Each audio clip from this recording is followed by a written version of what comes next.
wabarakatuh. Kali ini kita ketemu lagi, alhamdulillah.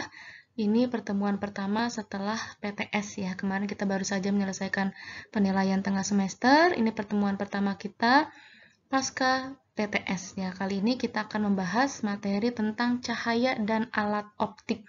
Ya, cahaya dan alat optik. Tapi sebelum kita membahas tentang cahaya dan alat optik, kita baca doa dulu sama-sama dengan membaca basmalah. Bismillahirrahmanirrahim. Semoga pembelajaran kita diberi kemudahan dan kelancaran, kemudian kamu juga diberi kemudahan dalam memahami pembelajaran atau materi kita hari ini. Oke, langsung aja. Hari ini kita, tadi di sini udah bilang bahwa hari ini kita akan belajar tentang cahaya dan alat optik. Ya, apa sih cahaya itu? Apa sih alat optik? Kita sering dengar nih cahaya, ada cahaya matahari, cahaya lampu, ya. Ada alat optik itu contohnya kacamata, ya kan? Ada loop, mikroskop. Jadi sebenarnya cahaya itu apa sih gitu dan alat optik itu apa? Oke, nanti kita bahas satu-satu. Kali ini kita akan membahas tentang cahaya terlebih dahulu. Ya, di sini ada kompetensi dasar yang harus kalian capai. Kompetensi dasarnya kompetensi 3.12, menganalisis sifat-sifat cahaya. Jadi kamu harus bisa menganalisis sifat-sifat cahaya itu apa aja. Kemudian pembentukan bayangan pada bidang datar. Jadi pembentukan bayangan, sifat-sifat bayangan pada bidang datar. Bidang datar itu contohnya cermin datar ya. Dan bidang lengkung. Bidang lengkung contohnya cermin cekung, cermin cembung ya, lensa cekung, lensa cembung, serta penerapannya untuk menjelaskan proses penglihatan pada manusia. Bagaimana sih proses sehingga manusia itu bisa melihat ya, kemudian pada mata serangga dan prinsip kerja alat optik ya, prinsip kerja alat optik.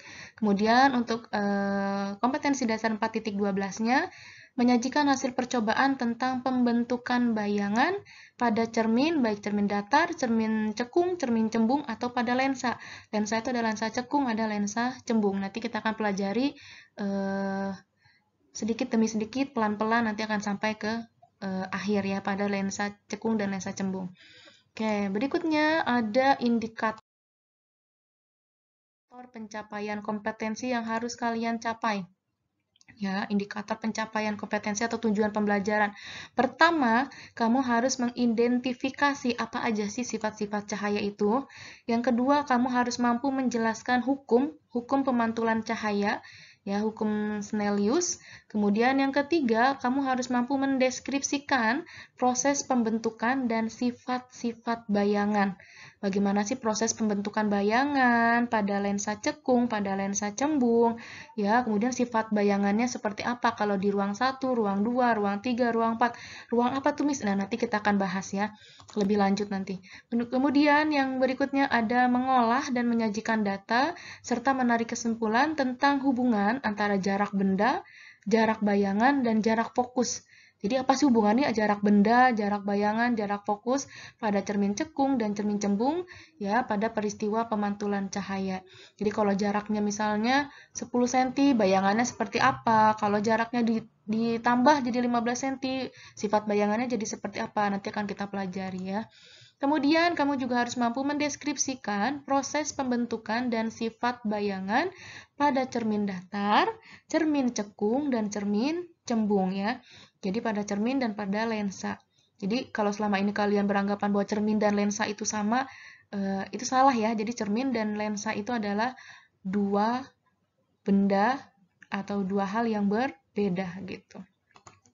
Terakhir, kamu harus mampu mengolah dan menyajikan data, mengolah dan menyajikan data serta menarik kesimpulan.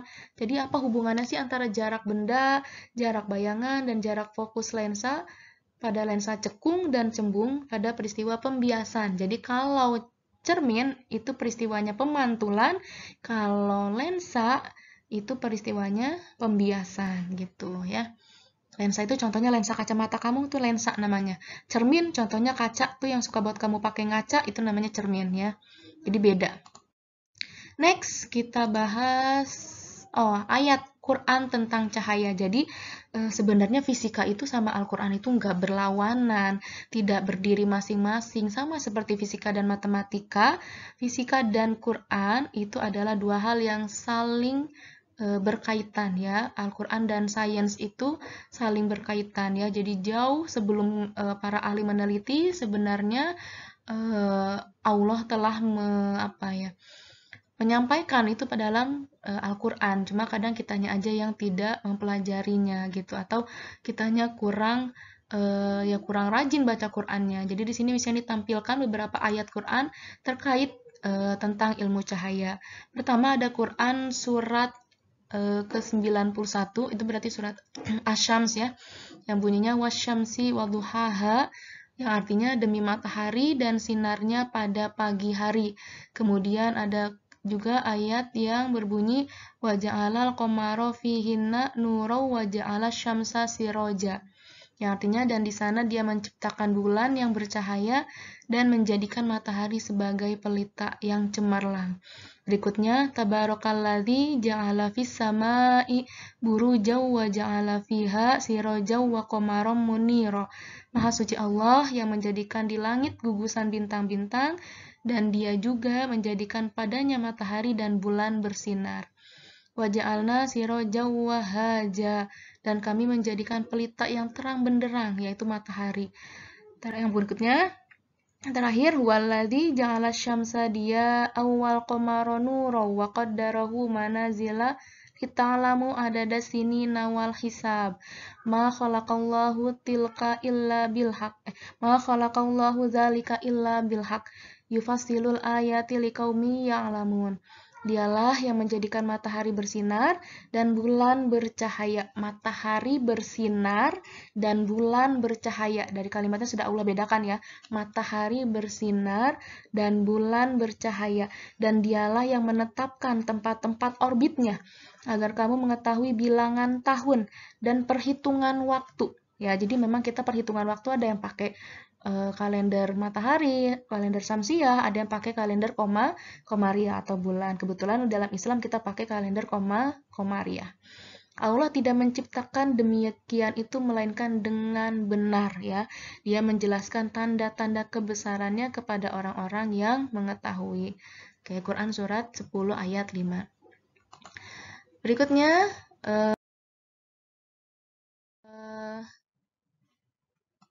kita akan membahas tentang cahaya. Kita langsung masuk ke materi pertama tentang cahaya. Apa sih cahaya itu? Cahaya merupakan energi. Jadi cahaya itu termasuk energi. Kalau kamu dulu kelas 7 pernah belajar energi, maka cahaya itu termasuk ke dalam energi ya. Energinya berbentuk gelombang elektromagnetik ya. Jadi cahaya itu selain sebagai gelombang, dia juga sebagai energi ya. Ini kita udah pernah belajar di kelas 7 bahwa cahaya adalah termasuk energi, tapi termasuk gelombang. Gelombangnya apa? Gelombang elektromagnetik. Nah, gelombang ini berdasarkan arah rambatnya. Kemarin kita udah belajar nih semester kemarin, tengah semester pertama kemarin, sebelum PTS, bahwa gelombang berdasarkan arah rambatnya terbagi menjadi dua.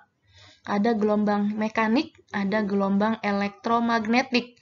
Mekanik adalah gelombang yang memerlukan medium untuk merambat.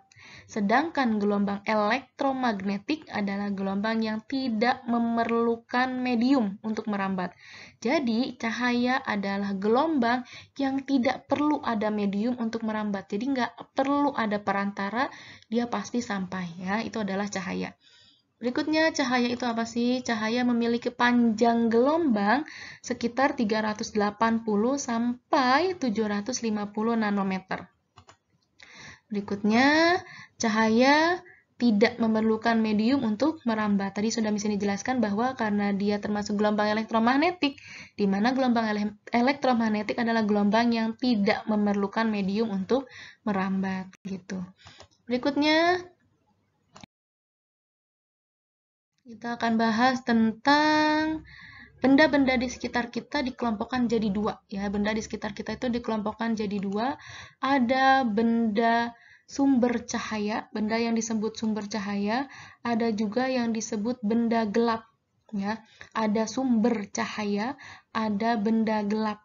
Sumber cahaya adalah semua benda yang dapat memancarkan cahayanya sendiri.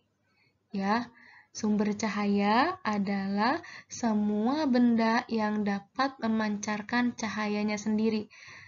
Contohnya, matahari.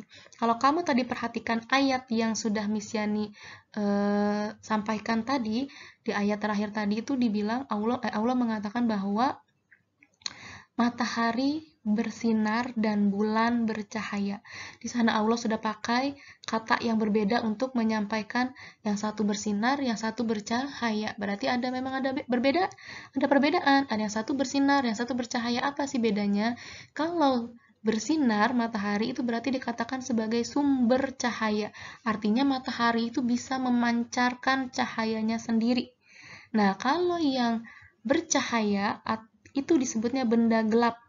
Benda gelap itu berarti bendanya tidak berpijar, tidak bersinar, dia tidak memancarkan gelombang cahaya, tapi dia memancarkan tidak memancarkan gelombang cahaya, tapi dia memantulkan. Contoh, tadi dibilangnya bulan itu bercahaya, bukan bersinar ya. Kalau bersinar itu berarti dia sumber. Kalau tadi dibilang bulan itu bercahaya, berarti bulan itu tidak memancarkan sinar sendiri, tapi dia memantulkan sinar matahari ya. Jadi Masya Allah, Allah sudah menjelaskan ini jauh sebelum kita meneliti tentang alam semesta ya. Allahu Akbar, oke? Kita lanjut.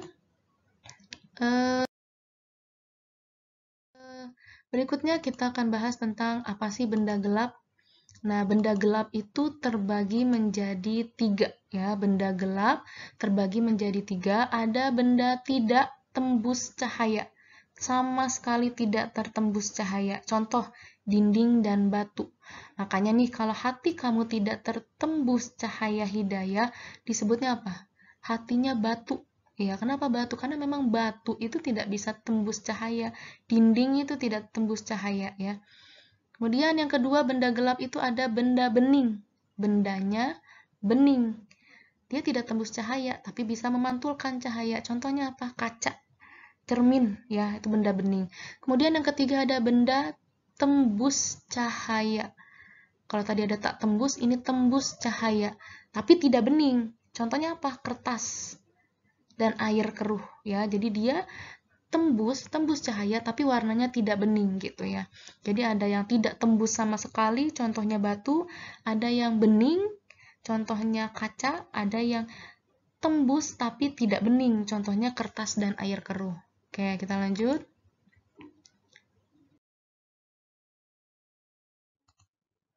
Berkas cahaya digolongkan menjadi 3 macam ya. Jadi berkas cahaya itu digolongkan menjadi 3 macam. Pertama, berkas cahaya yang menyebar. Ya, menyebar berarti dari satu ke banyak, namanya disebut divergen. Kemudian ada berkas cahaya yang sejajar. Tahu lah ya, sejajar itu berarti apa ya, sama, barisannya sama, sejajar ya, sejajar barisannya sama gitu ya. Kemudian teratur, atau bisa dibilang juga teratur ya. Kemudian ada berkas cahaya mengumpul. Namanya mengumpul berarti dari banyak ke satu titik. Disebutnya konvergen. Jadi berkas cahaya yang menyebar disebut divergen. Menyebar itu berarti dari satu ke banyak, divergen.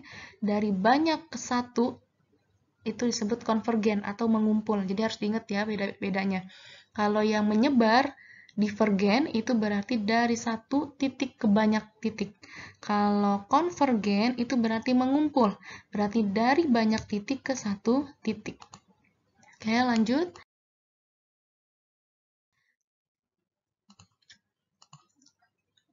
Ya, ini contoh yang tadi gambarnya ya. Tadi tuh sumber cahaya itu ada sejajar. Nah, ini yang sejajar nih. Berkas cahaya sejajar ya. Jadi sama. Sejajar teratur. Kalau yang ini sumber cahayanya divergen. Divergen itu berarti menyebar.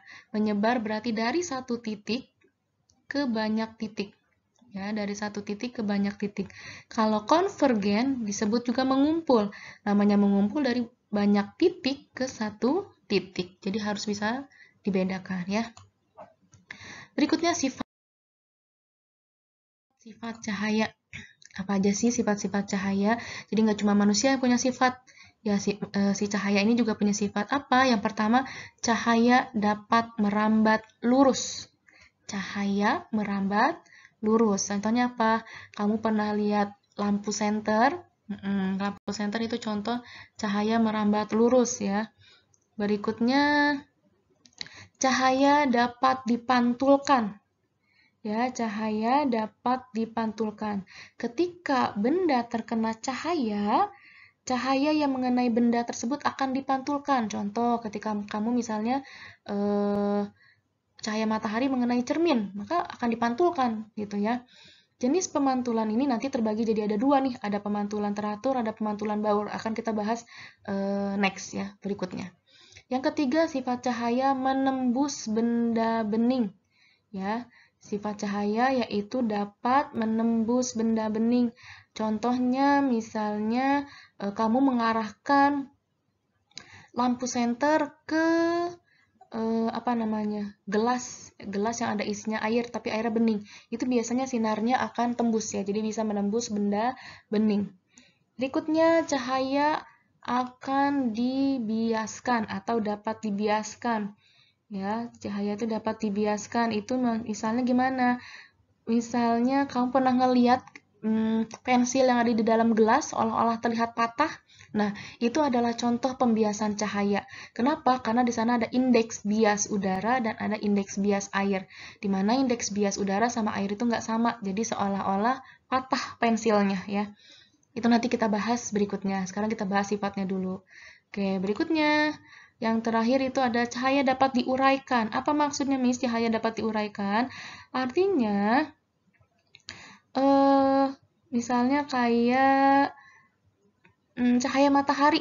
Ya, cahaya matahari itu sebenarnya tersusun dari berbagai warna. Ya, jadi nggak cuma satu. Kalau kita lihat dia cahayanya kayak bening gitu, kayak putih, sebenarnya dia tersusun dari banyak warna, gitu ya. Itu artinya diuraikan. Atau misalnya pelangi, gampangnya pelangi. Pelangi itu adalah cahaya yang diuraikan dari warna putih, sebaliknya diuraikan dari jadi banyak warna gitu. Oke, berikutnya kita membahas tentang what's next, pemantulan cahaya. Oke, kita masuk ke pemantulan cahaya. Pemantulan cahaya itu adalah proses perubahan arah rambat cahaya. Proses perubahan arah rambat cahaya ke sisi medium asal. Jadi dibalikin tuh ke asalnya. Ya, setelah menumbuk dua medium. Ya, setelah menumbuk medium lain gitu ya. Atau gampangnya, proses terpancarnya kembali cahaya dari permukaan benda yang terkena cahaya. Proses terpancarnya kembali cahaya dari permukaan yang kena cahaya tadi. Ya, gampangnya pokoknya dia dibalikin aja. Ya, jadi cahayanya misalnya kena cermin, ya dikembalikan, dipantulkan ya. Itu namanya pemantulan. Nah, tadi Miss Yani sudah sempat singgung di awal sedikit tadi di sebelumnya, di slide sebelumnya bahwa terdapat dua jenis pemantulan ya. Kok ini pemantauan? Pemantulan. Pemantulan itu ada dua jenis ya, pemantulan teratur dan pemantulan baur. Ya, pemantulan teratur itu biasanya disebut specular reflection atau kalau pemantulan baur disebutnya diffuse reflection ya. Jadi pemantulan itu ada dua, pemantulan teratur dan pemantulan baur. Oke, berikutnya. Pemantulan teratur dan pemantulan baur apa sih bedanya? Pemantulan teratur adalah pemantulan yang terjadi karena berkas sinar yang datang jatuh pada permukaan yang halus atau rata, contohnya pada cermin. Ya, jadi pemantulan teratur adalah pemantulan yang terjadi karena berkas sinar yang datang jatuh atau mengenai permukaan yang halus atau rata, contohnya cermin. Nah, pemantulan teratur ini pertama kali diamati oleh Snellius, ya, makanya hukumnya dikenal sebagai hukum Snellius. Seperti apa sih pemantulan teratur? Nah, ini contoh gambarnya, ya. Jadi sinar datang mengenai bidang pantul yang rata atau halus, maka dipantulkan. Ya, seperti itu pemantulan teratur ya. Berikutnya ada pemantulan baur. Apa bedanya? Pemantulan baur adalah pemantulan cahaya ke segala arah. Kalau tadi teratur kita lihat gambarnya dia searah nih. Ya, kalau pemantulan baur dia ke segala arah. Kenapa bisa ke segala arah? Karena berkas sinar yang datang jatuhnya mengenai permukaan yang kasar. Jadi berkas sinar yang datang itu jatuhnya mengenai permukaan yang kasar atau tidak rata. Ya, jadi kalau nggak rata kan jadinya nektok ya, tektok tektok tektok gitu. Jadi banyak arah gitu. Berikutnya, pemantulan cahaya itu biasanya terjadi pada tembok. Ya, tembok itu nggak rata. Kayu, batu, tanah, dan sebagainya. Pokoknya permukaannya nggak rata ya. Contohnya gambarnya seperti apa? Nah ini. Jadi ini adalah contoh gambar pemantulan baur. Jadi nggak jelas, nggak teratur. Ya, acak-adut nggak jelas, berantakan pemantulannya baur. Oke, kita lanjut. Terakhir kita bahas tentang hukum Snellius. Sebelum membahas hukum Snellius ada 3 hal yang harus kamu pahami. Pertama, apa itu sinar datang? Sinar datang adalah sinar yang berasal dari sumber cahayanya. Ya, kalau ada sinar datang berarti ada sinar pantul. Apa itu sinar pantul? Sinar pantul adalah sinar yang dipantulkan oleh cermin. Kemudian yang ketiga, kamu juga harus paham bahwa ada yang disebut garis normal. Apa itu garis normal? Adalah garis tegak lurus. Garis yang tegak lurus berarti membentuk 90 derajat terhadap cermin, ya, cermin datar. Apa bunyi hukum Snellius? Pertama, bunyi hukumnya adalah sinar datang, garis normal, dan sinar pantul terletak pada satu bidang datar. Bunyi hukum 2 Snellius yaitu sudut datangnya sama dengan sudut pantul. Ya, jadi bunyi hukumnya pertama sudut datang, garis normal, dan sinar pantul terletak pada satu bidang datar. Hukum duanya sudut datang sama dengan sudut pantul. Jadi kalau sudut datangnya 45, maka auto sudut pantulnya juga 45 gitu ya. Oke, kita tutup pembahasan kita kali ini sampai di hukum Snellius. Ya, Miss tutup pembelajaran hari ini dengan membaca hamdalah. Alhamdulillahirrabbilalamin. Subhanakallahumma wa bihamdika asyhadu alla ilaha illa anta astaghfiruka wa atubu ilaih. Syukran jazakumullah khairan kasiran. Assalamualaikum warahmatullahi wabarakatuh.